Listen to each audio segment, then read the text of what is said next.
আসসালামু আলাইকুম রহমতুল্লাহ। প্রিয় 2025 সালের এসএসসি শিক্ষার্থীবৃন্দ, আমার চ্যানেল মাধ্যমিক গণিতে তোমাদের স্বাগতম। টেস্ট পরীক্ষার পরবর্তী সময়ে তোমাদের গণিতের প্রস্তুতির পূর্ণতার জন্য দেশের স্বনামধন্য স্কুলগুলোর টেস্টের গণিত প্রশ্ন আমি সমাধান করে দেখাচ্ছি।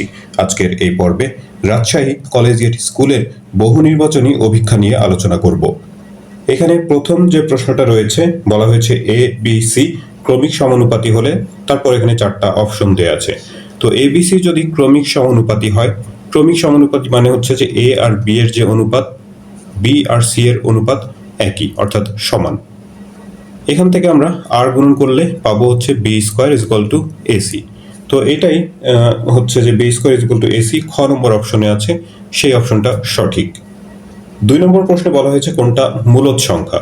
মূলদ সংখ্যা হচ্ছে কি, যে সংখ্যাটাকে পি বাই কিউ অর্থাৎ দুইটা পূর্ণ সংখ্যার ভগ্নাংশ আকারে প্রকাশ করা যায়, সেটা হচ্ছে মূলদ সংখ্যা। এখানে অপশনগুলো আমি একটু লিখে একটু দেখিয়েছি। √11 প্রথম অপশনটা, এটাকে কোনোভাবেই দুইটা পূর্ণ সংখ্যার ভগ্নাংশ আকারে প্রকাশ করা যায় না। যে সমস্ত সংখ্যার বর্গমূল করলে পূর্ণবর্গ হয় না, সেই সংখ্যাগুলোর বর্গমূলটাই হচ্ছে অমূলদ সংখ্যা। তো তাহলে এটা অমূলদ সংখ্যা। তারপরে যে পরের খ নম্বর, এই √6 কে ভেঙে আমরা √2 × √3 লিখতে পারি, আর নিচের 3 দুইটা √3 এর গুণফল। ওপর নিচ থেকে যদি √3 একটা করে কেটে দেই, তাহলে √2/√3 হয়। এখানে √2 অথবা √3 দুইটাই অমূলদ সংখ্যা, তো এদের ভগ্নাংশ একটা অমূলদ সংখ্যাই হবে। তার মানে এটাও হচ্ছে না। গ নম্বর অপশনে √8/√7 আছে। এখানে এই যে √7 এটাও অমূলদ, আবার √8 কে ভাঙলে 2√2 হয়, সেটাও একটা মানে অমূলদ সংখ্যাই। তার মানে এটা পুরোটা মিলেই হচ্ছে অমূলদ সংখ্যা। আর ঘ নম্বর অপশনে √27/√48 এমন একটা ভগ্নাংশ দেয়া আছে। √27 মানে হচ্ছে 3√3, আর 48 এর রুট করলে আমরা পাবো হচ্ছে 4√3। ওপর নিচ থেকে যদি √3 কেটে দেই, তাহলে 3/4 পাওয়া যাবে।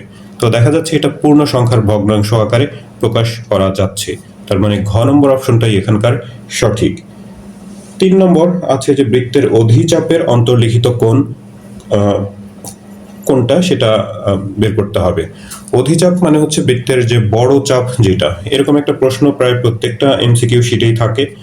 তো এটা খুবই সহজ একটা বিষয়। অধিচাপ, এই যে এই বড় চাপ, যদি বৃত্তটাকে আমরা দুইটা চাপে বিভক্ত করে নিই, যে এই পাশের চাপ এটা হবে অধিচাপ বা বড় চাপ, আর এই যে এই চাপটা হচ্ছে উপচাপ। তো অধিচাপের ভেতরে যদি আমরা একটা কোণকে অন্তর্ভুক্ত করি, সেই কোণটা অবশ্যই সূক্ষ্মকোণ হবে। আর প্রাসঙ্গিক একটা কথা বলেই রাখি এখানে, যদি উপচাপের ভেতরে অন্তর্ভুক্ত কোণের কথা বলে, যে এই নিচের এটা হচ্ছে উপচাপ অর্থাৎ ছোট চাপ যেটা, এর ভেতরে যদি একটা কোণ আঁকতে যাই, তাহলে দেখা যাবে যে সেটা হচ্ছে 90 ডিগ্রি থেকে বড় একটা কোণ হবে, অর্থাৎ স্থূল কোণ হবে। তো এই বিষয়টা মনে রাখা খুব সহজ। বড় চাপ বা অধিচাপ, অধিচাপের ভেতরে যে কোণটা হয় সেটা হচ্ছে সূক্ষ্মকোণ অর্থাৎ ছোট কোণ। বড় চাপের ভেতরে কোণটা হলো ছোট, আর এই যে ছোট চাপ উপচাপ, তার ভেতরে কোণটা হচ্ছে বড় অর্থাৎ স্থূল কোণ। 4 নম্বর প্রশ্নে বলা হয়েছে যে বর্গক্ষেত্রের প্রতিসাম্য রেখা কয়টা।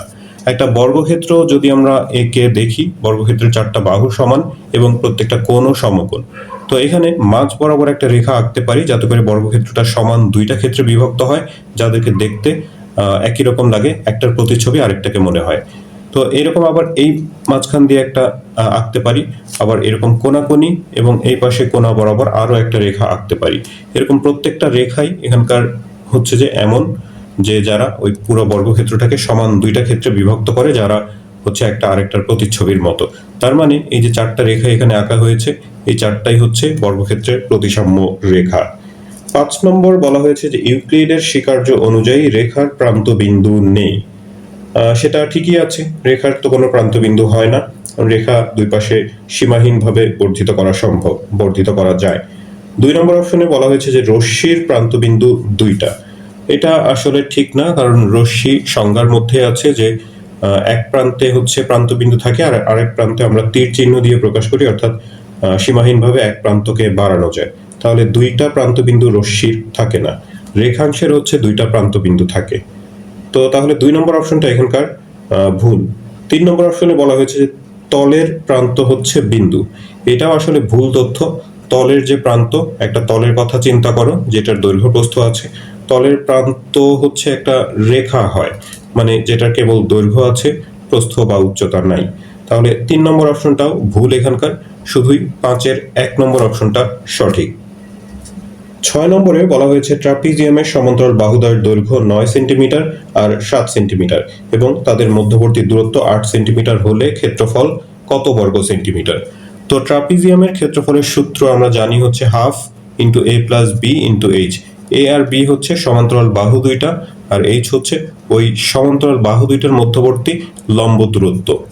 তো এ আর বি অর্থাৎ সমান্তরাল বাহু দুইটা, একটা 9 আর একটা 7 সেন্টিমিটার প্রশ্নে দেওয়া আছে, আর তাদের মধ্যেকার লম্ব দূরত্ব সেটাও দেওয়া আছে 8 সেন্টিমিটার। তারপর যদি আমরা হিসাব করি 9 আর 7 16, 2 16 এর সাথে কেটে 8 হবে, 8 8 64 বর্গ সেন্টিমিটার। তো এটাই হচ্ছে ওই ট্রাপিজিয়ামটার ক্ষেত্রফল।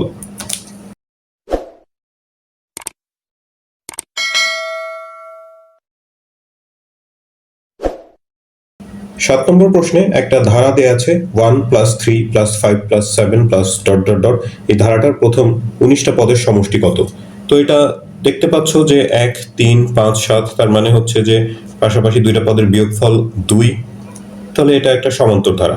তো সমান্তর ধারার 19 পদের সমষ্টি n পদের সমষ্টির যে সূত্র আছে সেই সূত্র ব্যবহার করে এটা করা যায়, আর তার থেকেও ছোট একটা সূত্র ব্যবহার করে এটা করা যায় যেটা খুবই সহজ। এটা দেখো যে বিজোড় সংখ্যার একটা ধারা, n সংখ্যক বিজোড় সংখ্যার সমষ্টি হয় হচ্ছে n স্কয়ার। প্রথম n সংখ্যক বিজোড় সংখ্যার সমষ্টি n স্কয়ার। তো এটা তো প্রথম থেকেই আছে, তাহলে এটার 19 পদের সমষ্টি বের করতে বলা হয়েছে। ওই n স্কয়ার সূত্রানুসারে 19 পদের সমষ্টি হবে হচ্ছে 19 স্কয়ার অর্থাৎ 361। তো এইভাবে এটা খেয়াল রাখবে যে এরকম বিজোড় সংখ্যার ধারার যদি হয়, এটা প্রথম বিজোড় সংখ্যা অর্থাৎ 1 থেকে শুরু হয়ে এরকম বিজোড় সংখ্যার ধারার ক্ষেত্রে এই সহজেই একটা এই n স্কয়ার এই সূত্র ব্যবহার করে আমরা সমষ্টি নির্ণয় করতে পারি। 8 নম্বর প্রশ্নে -490 কোনটা কোন চতুর্ভাগে অবস্থিত সেটা বের করতে বলা হয়েছে। তো এটা আসলে উচ্চতর গণিতের প্রশ্ন। এখানে স্কুলের প্রশ্নে এরকম দু একটা হার্ড প্রশ্ন দিয়ে থাকে,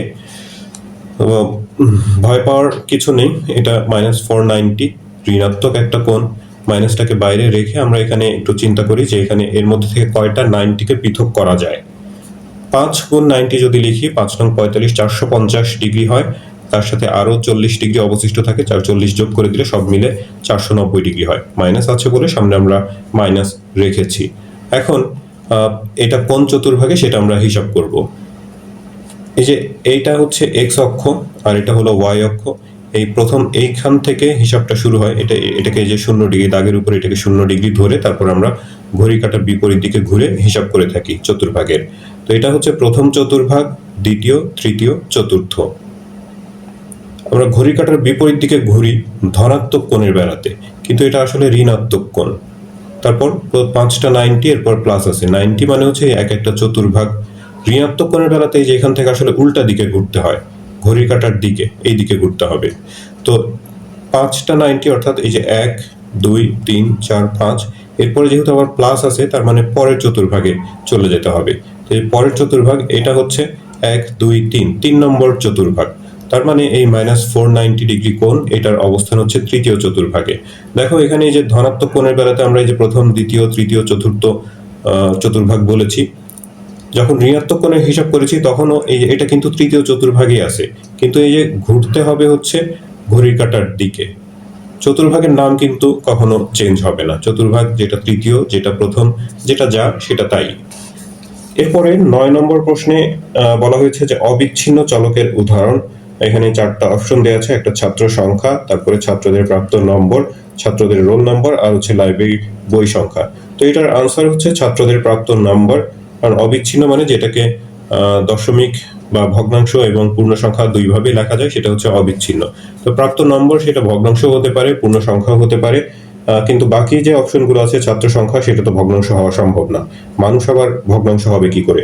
তারপরে ছাত্রদের রোল নম্বরের কথা বলা হয়েছে, রোল নম্বরও তো ভগ্নাংশ হয় না। আর লাইব্রেরির বইয়ের সংখ্যা বলা হয়েছে, বই সেটাও পূর্ণ সংখ্যা, এটা কখনোই ভগ্নাংশ হওয়া সম্ভব না। তার মানে যে ছাত্রদের প্রাপ্ত নম্বর এটাই হচ্ছে উত্তর। 10 থেকে 12 নম্বর প্রশ্নের উত্তরের উত্তর দেওয়ার জন্য এখানে একটা উদ্দীপকে সমকোণী ত্রিভুজ দেওয়া আছে যার লম্ব হচ্ছে 4 সেন্টিমিটার, আর এ কোণ আর সি কোণ যথাক্রমে 2x আর হলো x দেওয়া আছে। তো তো এটা খুবই সহজ একটা প্রশ্ন দেওয়া আছে 10 নম্বরে, বলা হয়েছে যে বিএসি এর মান কত রেডিয়ান।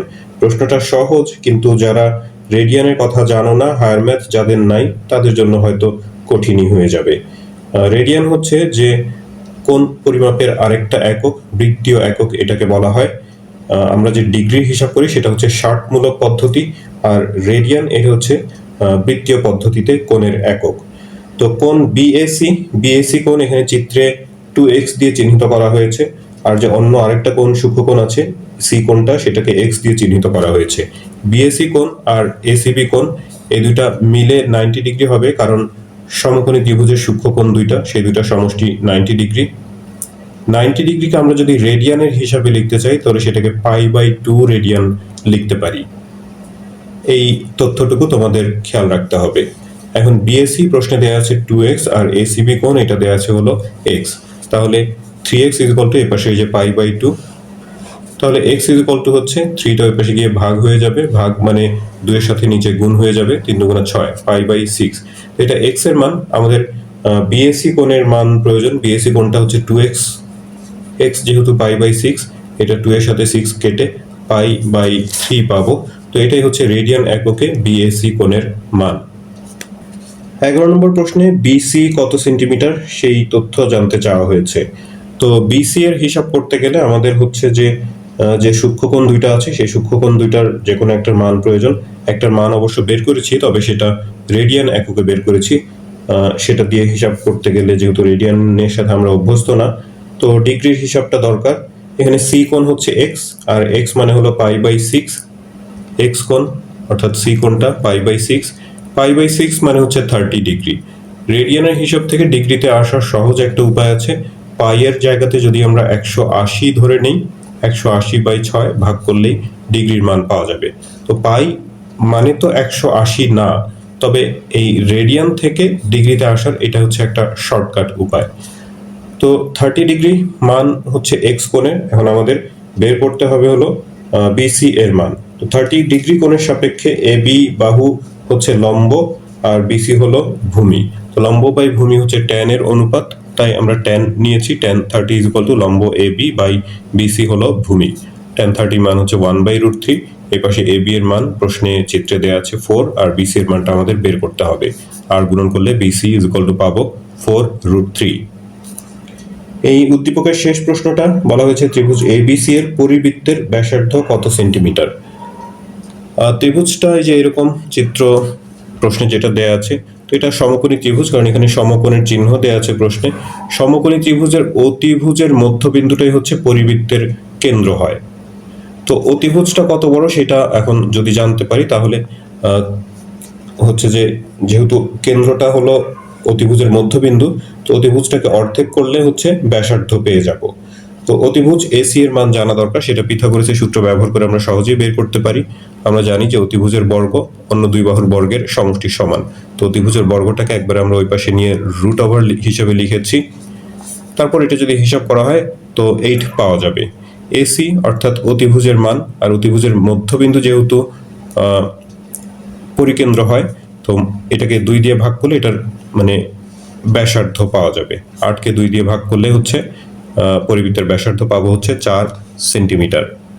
13 নম্বর প্রশ্ন, log 4⁻2 ইন্টু log √3⁻27 কত। তো এটা ক্যালকুলেটরে তোমরা সরাসরি মান বের করে ফেলতে পারো, তবে যদি অঙ্ক হিসাবে থাকে অনেক সময় ক নম্বর প্রশ্নে এই টাইপের প্রশ্ন থাকতে পারে, সেই ক্ষেত্রে এটা করে দেখাতে হবে হচ্ছে এইরকম করে। আমরা এখানে লগের ভিত্তি হলো 4 দেখতে পাচ্ছি। তো এখন চিন্তা করতে হবে যে এই 2কে আমরা 4 এর উপর কত পাওয়ার দিয়ে লিখতে পারি। 4 এর রুট করলে হচ্ছে 2 হয়, তাহলে 2কে আমরা √4 লিখতে পারি। রুট মানে হচ্ছে হাফ পাওয়ার। এইদিকে আবার ভিত্তি হচ্ছে √3, তাহলে চিন্তা করতে হবে যে 27কে √3 এর উপর কত পাওয়ার দিয়ে প্রকাশ করতে পারি। তো √3 এর উপরে 6 পাওয়ার দিলে হচ্ছে 27 হয়। 27 মানে হচ্ছে 3 কিউব, 3টা 3 এর গুণফল, আর প্রত্যেকটা 3 এর মধ্যে হচ্ছে 2টা করে √3 থাকে, তার মানে মোট 6টা √3 অর্থাৎ √3⁶। এই হাফ সেটাকে সামনে নিয়ে আসতে পারি, একইভাবে এখানকার 6টাকে সামনে নিয়ে আসতে পারি, আর এখানকার যে log 4⁴ থাকবে সেটার মান 1 হয়ে যায় সূত্রানুসারে। তো সেই 1 এখানে লেখা হয়নি। একইভাবে log √3⁵ সেটাও 1 হয়। তো হাফ আর 6 গুণ করলে পাবো হচ্ছে 3। এটাই 13 নম্বর প্রশ্নের উত্তর। তারপরে 14 নম্বর প্রশ্নে আছে যে সুষম পঞ্চভুজের প্রতিটি শীর্ষকোণের পরিমাণ কত ডিগ্রি। সুষম পঞ্চভুজ মানে হচ্ছে যে ক্ষেত্রের বা যে আকৃতির সমান 5টা বাহু আছে, 5টা সমান বাহু দিয়ে আবদ্ধ ক্ষেত্র, সেটা হচ্ছে সুষম পঞ্চভুজ। তো এটা পঞ্চভুজ হোক বা ষড়ভুজ হোক, সপ্তভুজ হোক, যতগুলোই ভুজ হোক, যে কোনো সুষম বহুভুজের শীর্ষকোণ বের করার একটা সূত্র আছে, theta is equal to 180 minus 360 by n. N হচ্ছে এখানে বাহুর সংখ্যা। এই সূত্র দিয়ে আমরা যে কোনো বহুভুজের শীর্ষকোণের মান বের করতে পারি। তো এন যেহেতু এখানে পঞ্চভুজের কথা বলা হয়েছে, এন হচ্ছে 5, 360কে 5 দিয়ে ভাগ করলে হবে 72। তা 180 থেকে যদি 72 মাইনাস করা হয় তাহলে পাবো 108 ডিগ্রি। 16 নম্বর প্রশ্নে বলা হয়েছে কি যে p to the power m is equal two q to the power m হলে p আর q সমান হবে যখন এখানে তিনটা অপশন দেওয়া আছে, p greater than 0, q greater than 0, আর হচ্ছে m নট ইকুয়াল টু 0। এখানকার আসলে তিনটা অপশনই সঠিক 16 নম্বরের। 17 নম্বর প্রশ্নে a সেটের প্রকৃত উপসেট 63টি হলে সেটটার উপাদান সংখ্যা কত। প্রকৃত উপসেট আমরা জানি যে মোট যে কয়টা উপসেট হয় তার থেকে একটা কম হয়। তার মানে a সেটের প্রকৃত উপসেট যদি 63 হয় তাহলে ওর উপসেট সংখ্যা মোট হবে হচ্ছে 63 আর 1 64। আর উপসেটের সংখ্যা বোঝার জন্য একটা সূত্র জানি আমরা, 2 টু দ্য পাওয়ার n। তো 2 to the power n equal to এই যে পাশ থেকে 64। এখানে n হচ্ছে যে ওই মূল যে সেট, অর্থাৎ a সেটটা, এই ক্ষেত্রে a সেটের উপাদান সংখ্যা হচ্ছে n। 2 টু দ্য পাওয়ার 6 লিখতে পারি 64 কে, তারপর দুই পাশ থেকে ভিত্তি 2 বাদ দিয়ে দিলে n এর মান পাওয়া যাবে হচ্ছে 6। তারপরে 18 নম্বর প্রশ্নে একটা অন্বয় দেয়া আছে আর এখানে তিনটা অপশন আছে। অন্বয়টা হচ্ছে যে এরকম 3 2 4 -3 আর -3 2, এই অন্বয়ের ক্রমজোড়গুলো এরকম। এখন 1 নম্বর অপশনে বলা হয়েছে যে রেঞ্জ। রেঞ্জ মানে হচ্ছে যে অন্বয়ের যে ক্রমজোড়গুলো আছে সেগুলোর দ্বিতীয় উপাদান নিয়ে গঠিত সেট। তো এই দ্বিতীয় উপাদানগুলো 2 -3 আর 2। তো 2 দুইবার আছে, একবারই লিখতে হবে আমাদের 2 আর -3। তো 1 নম্বর অপশন ঠিক আছে। 2 নম্বরে বলেছে ডোমেইনের কথা। ডোমেইন হচ্ছে প্রথম উপাদানগুলো নিয়ে গঠিত সেট, সেটা হচ্ছে যে 3 4 -3, 3 4 আর -3। অপশনটা মনে হয় একটু মানে উপাদানগুলো একটু উল্টাপাল্টা দেয়া আছে অপশনে, তো সেটাতে কিছু যায় আসে না। ডোমেইন এটাই, এটা ঠিক আছে অপশন। আর 3 নম্বর বলা হয়েছে যে সদস্য 6টা। সদস্য মানে হচ্ছে এই যে ক্রোমোজোর, এগুলো হচ্ছে এক একটা সদস্য বা এক একটা উপাদান অন্বয়ের। তো এখানে দেখা যাচ্ছে 3টা উপাদান বা 3টা সদস্য, তো তাহলে এখানে যে 6টার কথা বলা হয়েছে সেটা সঠিক না।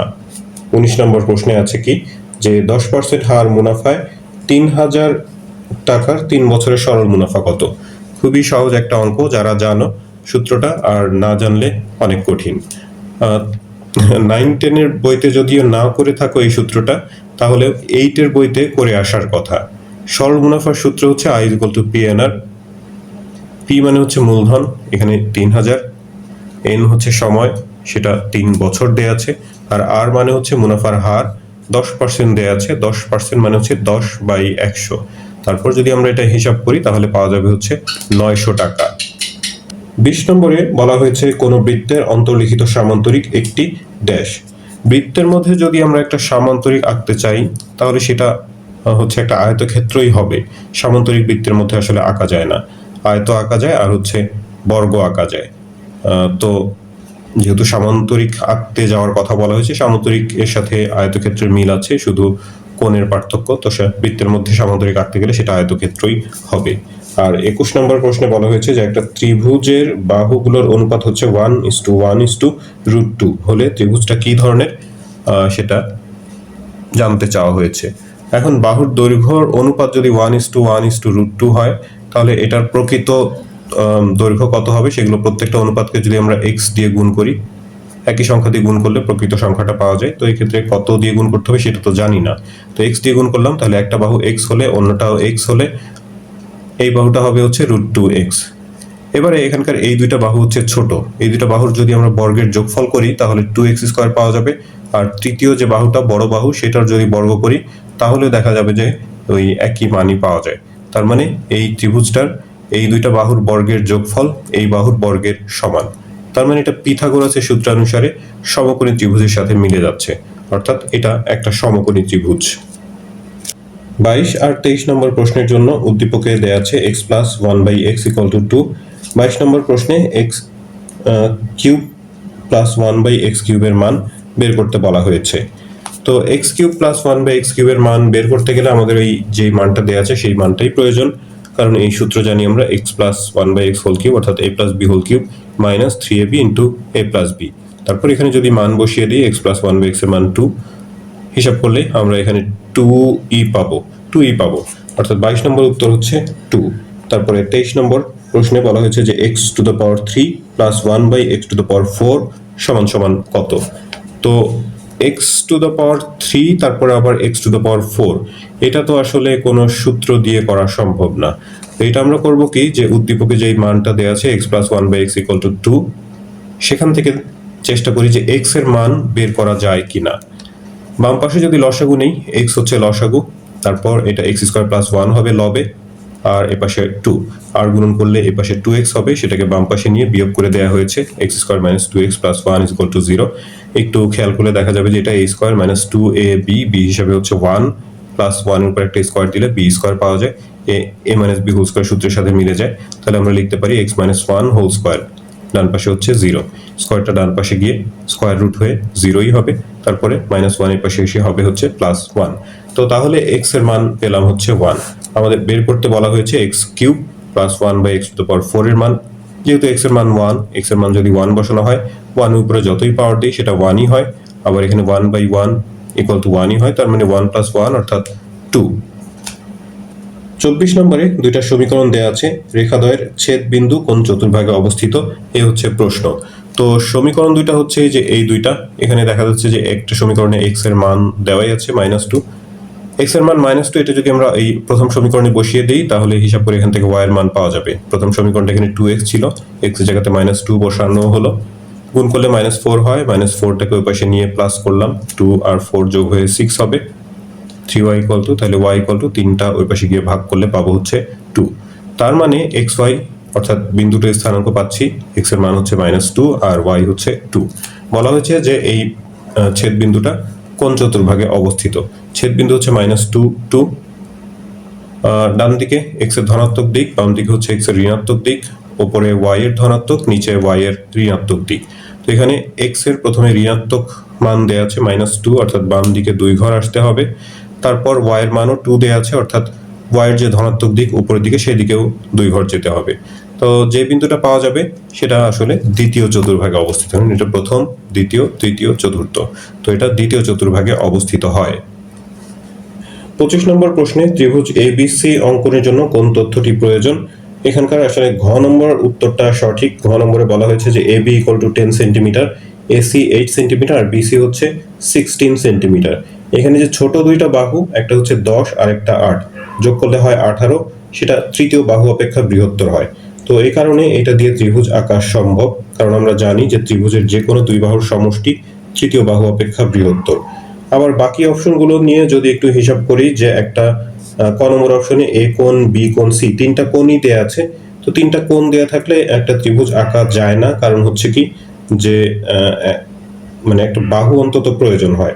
তো যেহেতু কোনো বাহু নাই, এখানে ত্রিভুজ আঁকাই সম্ভব না ওইটা। খ নম্বর প্রশ্নে বলছে যে এ কোণ 70, বি কোণ হচ্ছে 70, সি কোণ 50।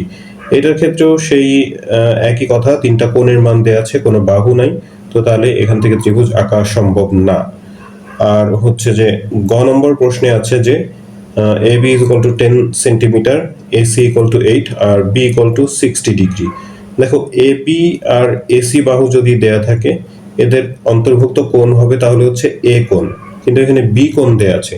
দুইটা বাহু আর তাদের অন্তর্ভুক্ত কোণ যদি দেয়া থাকে তাহলে ত্রিভুজটা আঁকা যায়, কিন্তু এখানে অন্তর্ভুক্ত কোণ নাই, অন্য আরেকটা কোণ দেয়া আছে, তাহলে এটা দিয়েও ত্রিভুজ আঁকা যাবে না। 26 নম্বর প্রশ্নে দুইটা সমীকরণ দেয়া আছে, সমীকরণ জোট দুইটার বৈশিষ্ট্য লিখতে হবে। সমীকরণ হচ্ছে যে এই দুইটা, এখানে x এর সহগের যদি অনুপাত বের করি 5/4 হবে, আবার y এর সহগের অনুপাত হিসাব করলে হবে 3/2। তো দেখা যাচ্ছে x এর আর y এর সহগের অনুপাত সমান না। তো এই ক্ষেত্রে সমীকরণ জোটটা সঙ্গতিপূর্ণ বা সামঞ্জস্য হয়, একটা মাত্র সমাধান থাকে, অর্থাৎ অনন্য সমাধান বলতে পারি আমরা। তো সেটাই যে 1 আর 3 নম্বর অপশন এখানকার সঠিক। 2 নম্বর অপশনে আছে যে অসঙ্গতিপূর্ণ। যদি সঙ্গতিপূর্ণ এই অপশন সঠিক থাকে তাহলে অসঙ্গতিপূর্ণ সেটা তো অবশ্যই ভুল। 27 নম্বর প্রশ্নে 0.45, 4 আর 5 এর উপর পৌনঃপুনিক আছে, এটার সাধারণ ভগ্নাংশ কত সেটা জানতে চাওয়া হয়েছে। তো পৌনঃপুনিক যুক্ত সংখ্যা সেটাকে সাধারণ ভগ্নাংশে প্রকাশ করার নিয়ম আগের ভিডিওগুলোতে একাধিকবার অনেকবারই বলেছি। দশমিক আর পৌনঃপুনিক বাদ দিয়ে সম্পূর্ণ সংখ্যাটা লিখতে হবে, তারপর সেখান থেকে মাইনাস করতে হবে হচ্ছে পৌনঃপুনিকের অঙ্কগুলো বাদ দিয়ে বাকি যে অঙ্ক থাকে। তো এখানে পৌনঃপুনিকের অঙ্ক বাদ দিয়ে আর কোনোই অঙ্ক নেই, এই কারণে কিছু মাইনাস করতে হয় নাই। নিচে হলো যে কয়টা অঙ্কের উপর পৌনঃপুনিক সে কয়টা 9 হয়। যদি দশমিকের পর কোনো অনাবৃত অঙ্ক থাকে তাহলে যতগুলো থাকবে ততগুলো শূন্য হয়। তো এখানে না থাকার কারণে এখানে কোনো শূন্য হচ্ছে না। এরপর ওপর নিচ থেকে আমরা এটা 9 দিয়ে কেটে ছোট করতে পারি, 5 নং 45 আর হচ্ছে 9, 11, 99, 5/11। এই হচ্ছে 27 নম্বর প্রশ্নের উত্তর। 28 নম্বরে আছে যে a is equal to x belongs to n such as x square এবং x greater than 3। এটার প্রশ্নে প্রিন্টিং মিস্টেক আছে, এটা কি হবে এটা ঠিক বুঝতে পারছি না, শর্তটা ঠিক মতো দেয়া নাই, তো এটা সমাধান করা যাচ্ছে না। এখানে বলেছে যে এক্স স্কোয়ার এবং এক্স স্কোয়ার দিয়ে এখানে আরো কিছু শর্ত থাকার কথা, শুধু এক্স স্কোয়ার মানে কি, এটার তো আসলে কোনো মিনিংই হয় না, তো এটা আসলে করা সম্ভব না। 29 নাম্বার আছে যে sine 90 minus theta equal to half হলে ট্যান থিটা সমান সমান কত। সাইন 90 মাইনাস থিটা মানে হচ্ছে কস থিটা হয়, বিজোড় সংখ্যক 90 থাকলে সাইন পরিবর্তন হয়ে কস হয়ে যায়, আর কোণ হচ্ছে এই থিটা। তো এই পাশে কস থিটা হলো, ডান পাশে আমাদের কস আনতে হবে যাতে করে আমরা থিটার মান বের করতে পারি। কস 60 ডিগ্রির মান হয় হচ্ছে হাফ, দুই পাশ থেকে কস বাদ দিলে থিটার মান পাবো 60 ডিগ্রি। তো ট্যান থিটার মান বের করতে হবে, ট্যান থিটা, থিটা যেহেতু 60 ডিগ্রি, ট্যান 60 মান হচ্ছে √3। সবশেষ 30 নম্বর প্রশ্ন যে বৃত্তস্থ বর্গের বাহুর দৈর্ঘ্য 1 সেন্টিমিটার হলে বৃত্তের ব্যাসার্ধ কত সেন্টিমিটার। একটা বৃত্তস্থ বর্গের কথা চিন্তা করি, এই বৃত্ত তার ভেতরে এই বর্গটা, এরকম একটা বর্গের বাহুর দৈর্ঘ্য কত সেটা বাহুর দৈর্ঘ্য বলা হয়েছে যে 1 সেন্টিমিটার। তো বাহু মানে এ দিয়ে প্রকাশ করা হয়, সেটা যদি 1 সেন্টিমিটার হয়, কর্ণ হবে হচ্ছে √2a, এ যেহেতু 1 এর সাথে গুণ করলে √2ই হবে, এটা এসে কর্ণের দৈর্ঘ্য বর্গের। আর দেখো এই যে বর্গের কর্ণই হচ্ছে ওই বৃত্তের ব্যাস এর সমান হয়, তার মানে √2 এটা ওই বৃত্তের ব্যাস, আর এটাকে √2 কে 2 দিয়ে ভাগ করলে ব্যাসার্ধ পাবো, √2 আর 2 ভাগ করলে হচ্ছে 1/√2 হয়। তো এটাই হলো 30 নম্বর প্রশ্নের উত্তর। শিক্ষার্থী বন্ধুরা, এই ভিডিও থেকে তোমরা যদি উপকৃত হয়ে থাকো তাহলে চ্যানেলটি সাবস্ক্রাইব করার এবং বন্ধুদের সাথে শেয়ার করার অনুরোধ জানাচ্ছি। তোমরা সবাই ভালো থাকবে, প্রার্থনা তোমাদের সবার জন্য। আল্লাহ হাফেজ।